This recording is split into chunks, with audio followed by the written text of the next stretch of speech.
Nanawagan si DILG Secretary Marojas kay suspended Makati City Mayor Junjun Binay na kilalanin ng kautusan ng Ombudsman upang hindi na maging komplikado ang sitwasyon at maiwasan na ang pagtaas ng tensyon sa Makati City Hall.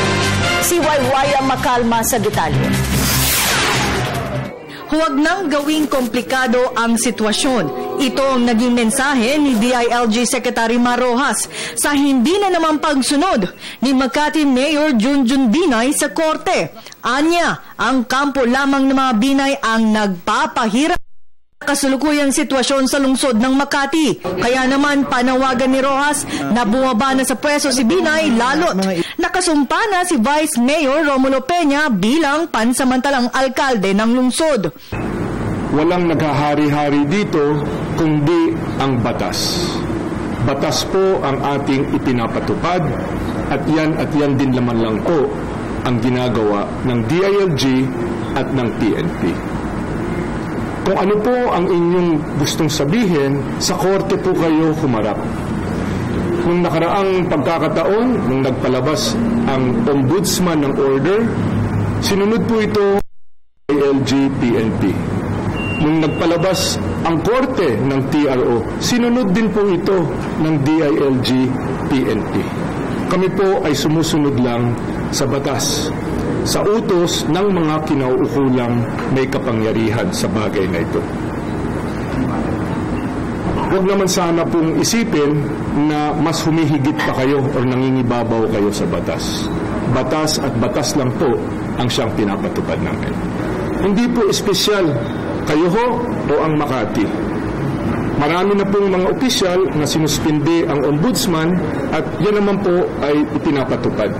Kayo lang drama dito, nasasaktan ang inyong mga kababayan at naabala pa ang mga nais na magtransaksyon sa Makati. Bukod dito ay nais kasuhan ni Rojas ang mga bodyguards ng mga Binay na nanakit sa mga tagapagtaguyod lamang ng batas. Anya, malinaw ang utos ng Ombudsman kay Mayor Binay na wala namang pagkakaiba sa pagsuspende ng fiscal body sa mga nadadawit sa mga anomalya. Malinaw na sinusunod lamang ng mga pulis na nasaktan ang batas. Hindi anya kahit kailanman na mangingibabaw sa batas ang pamilyang Binay at ipapatupad ni Rojas kung ano saad sa batas. Walang naghahari-hari dito kundi ang batas.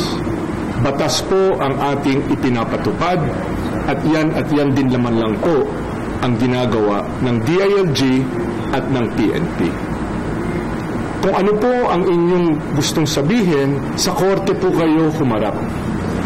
Nung nakaraang pagkakataon, nung nagpalabas ang Ombudsman ng order, sinunod po ito ng DILG PNP.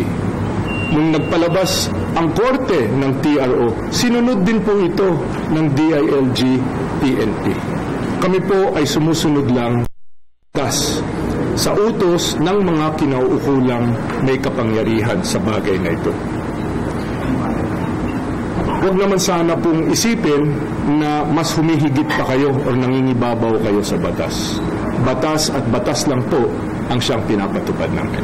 Kaya ngayon ay balak ng kalihim na kasuhan ang mga bodyguards ng mga Binay. Kukuha din ang ahensya ng mga video footages sa mga TV networks bilang katibayan at nang sa gayon ay makasuhan ang dapat makasuhan. Ito matapos manggulo, manigaw at mambato mga ito sa mga pulis. Payo pa ng kalihim sa mga Binay na sa korte na lamang humarap. Liwanag. Para sa Telebisyon ng Bayan, ako si Waywaya Makalma.